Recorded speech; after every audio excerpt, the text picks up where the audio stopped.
51वां बाब बाबल पर मजीद गज़ब। खुदावंद यूं फरमाता है कि देख, मैं बाबल पर और उस मुखालिफ दारुल सल्तनत के रहने वालों पर एक मोहलिक हवा चलाऊंगा, और मैं उसाने वालों को बाबल में भेजूंगा कि उसे उसाएं और उसकी सरजमीन को खाली करें। यकीनन उसकी मुसीबत के दिन वो उसके दुश्मन बनकर उसे चारों तरफ से घेर लेंगे। उसके कमानदारों और ज़िरा पोशों पर तीर अंदाजी करो। तुम उसके जवानों पर रहम न करो, उसके तमाम लश्कर को बिल्कुल हलाक करो। मकदूल कसदियों की सरजमीन में गिरेंगे और छिदे हुए उसके बाजारों में पड़े रहेंगे। खुदावंद की सिताइश का गीत। क्योंकि इसराइल और यहूदा को उनके खुदा रब्बुल अफ़वाज ने तर्क नहीं किया, अगरचे इनका मुल्क इसराइल के कदूस की नाफरमाबरदारी से पुर है। बाबल से निकल भागो और हर एक अपनी जान बचाए, उसकी बदकिरदारी की सजा में शरीक होकर हलाक न हो, क्योंकि ये खुदावंद के इंतकाम का वक्त है, वो उसे बदला देता है। बाबल खुदावंद के हाथ में सोने का प्याला था, जिसने सारी दुनिया को मतवाला किया। कौमों ने उसकी मैं पी, इसलिए वो दीवाने हैं। बाबल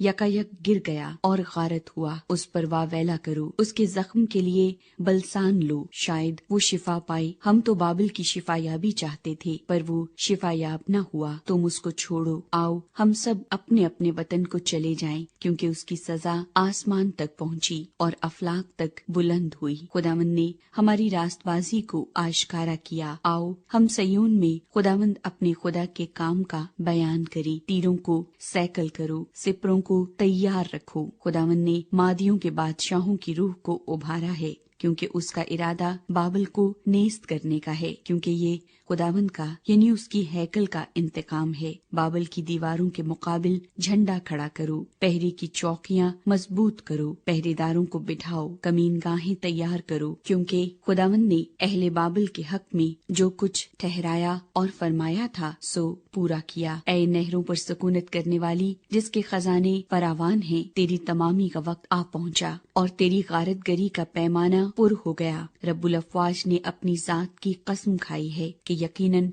मैं तुझ में लोगों को टिड्डियों की तरह भर दूंगा और वो तुझ पर जंग का नारा मारेंगे। उसी ने अपनी कुदरत से जमीन को बनाया, उसी ने अपनी हिकमत से जहान को कायम किया और अपनी अक्ल से आसमान को तान दिया है। उसकी आवाज से आसमान में पानी की फरावानी होती है और वो जमीन की इंतहा से बुखारात उठाता है। वो बारिश के लिए बिजली चमकाता है और अपने खजानों से हवा चलाता है। हर आदमी हैवान खसलत और बेइल्म हो गया है। सुनार अपनी खोदी हुई मूरत से रुसवा है, क्योंकि उसकी ढाली हुई मूरत बातिल है, उनमें दम नहीं। वो बातिल फेले फरेब हैं, सजा के वक्त बर्बाद हो जाएंगी। याकूब का बकरा उनकी मानिंद नहीं, क्योंकि वो सब चीजों का खालिक है और इसराइल उसकी मीरास का असा है। रब्बुल अफ़वाज उसका नाम है। खुदावन का गुर्ज, तू मेरा गुर्ज और जंगी हथियार है, और तुझी से मैं कौमों को तोड़ता और तुझी से सल्तनतों को नेस्त करता हूँ। तुझी से मैं घोड़े और सवार को कुचलता और तुझी से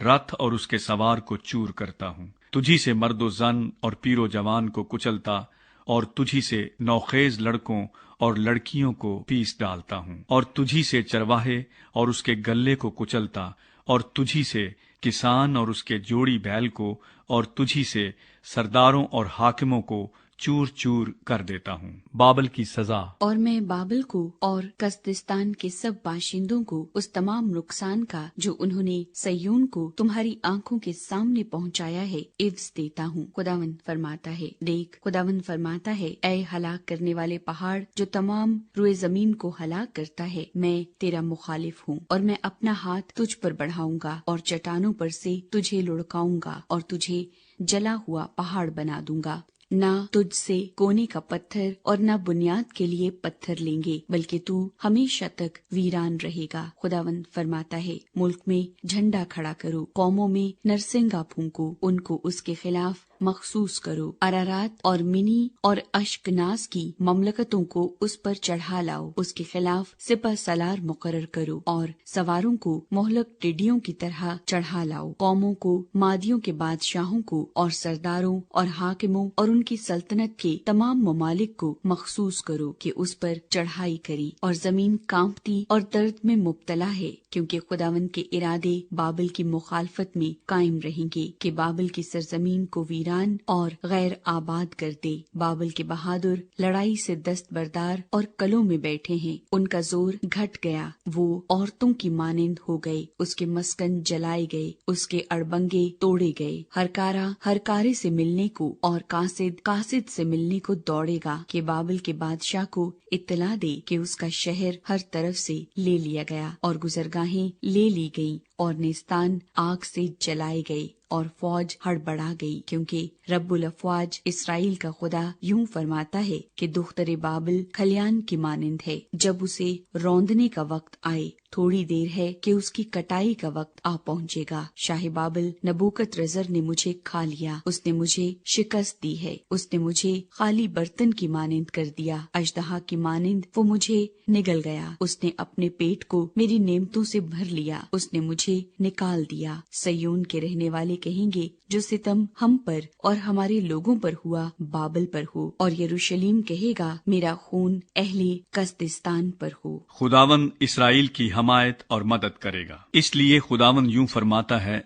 कि देख, मैं तेरी हिमायत करूंगा और तेरा इंतकाम लूंगा और उसके बहर को सुखाऊंगा और उसके सोते को खुश्क कर दूंगा और बाबल खंडर हो जाएगा और गीदड़ों का मकाम और हैरत और सुस्कार का बायस होगा और उसमें कोई न बसेगा। वो जवान बब्बरों की तरह इकट्ठे गरजेंगे, वो शेर बच्चों की तरह गुर्राएंगे। उनकी हालत तैश में मैं उनकी ज़याफत करके उनको मस्त करूंगा कि वो वजद में आएं और दायमी ख्वाब में पड़े रहें और बेदार ना हो। खुदावंद फरमाता है, मैं उनको बर्रों और मेंढों की तरह बकरों समेत मसलख पर उतार लाऊंगा। बाबल का अंजाम। शीशक क्यों कर ले लिया गया? हाँ, तमाम रुए जमीन का स्तूदा यकबारगी ले लिया गया। बाबल कौमों के दरमियान कैसा वीरान हुआ। समुंदर बाबल पर चढ़ गया है, वो उसकी लहरों की कसरत से छुप गया, उसकी बस्तियां उजड़ गईं, वो खुश्क जमीन और सहरा हो गया, ऐसी सरजमीन जिसमें ना कोई बसता हो और न वहाँ आदमजात का गुजर हो। क्योंकि मैं बाबल में बैल को सजा दूंगा और जो कुछ वो निगल गया है उसके मुंह से निकालूंगा और फिर कौमें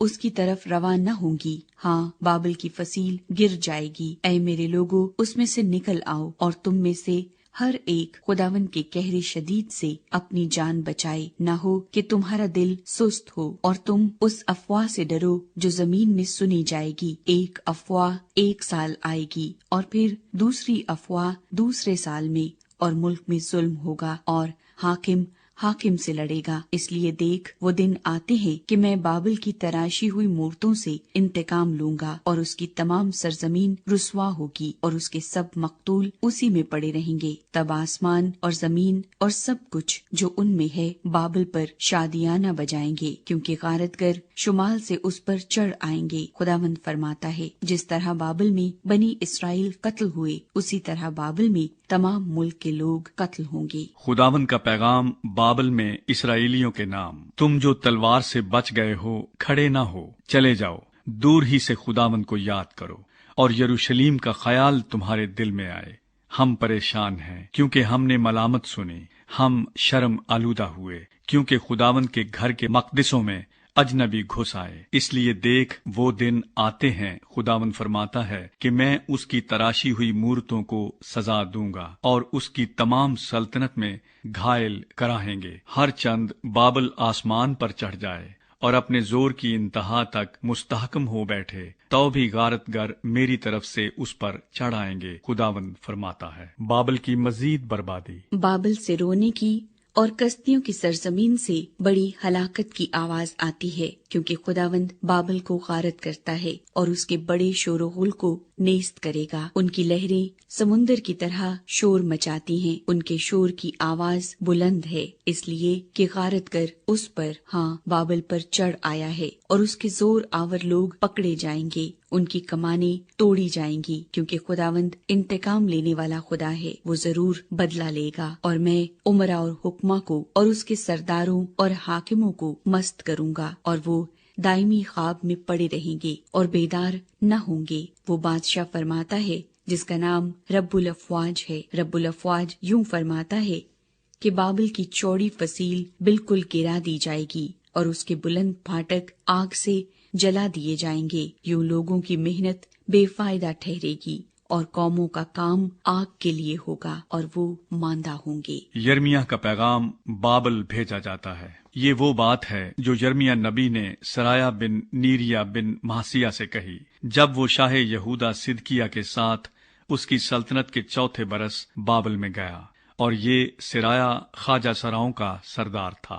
और यर्मिया ने उन सब आफतों को जो बाबल पर आने वाली थीं एक किताब में कलम बंद किया, यानी उन सब बातों को जो बाबल की बाबत लिखी गई हैं। और यर्मिया ने सिराया से कहा कि जब तू बाबल में पहुंचे तो इन सब बातों को पढ़ना और कहना, आए खुदावंद, तूने इस जगह की बर्बादी की बाबत फरमाया है कि मैं इसको नेस्त करूंगा, ऐसा कि कोई इसमें न बसे, ना इंसान ना हैवान, पर हमेशा वीरान रहे। और जब तू इस किताब को पढ़ चुके तो एक पत्थर इससे बांधना और फरात में फेंक देना और कहना, बाबल इसी तरह डूब जाएगा और उस मुसीबत के सबब से जो मैं उस पर डाल दूंगा फिर न उठेगा और वो मांदा होंगे। यर्मिया की बातें यहाँ तक हैं।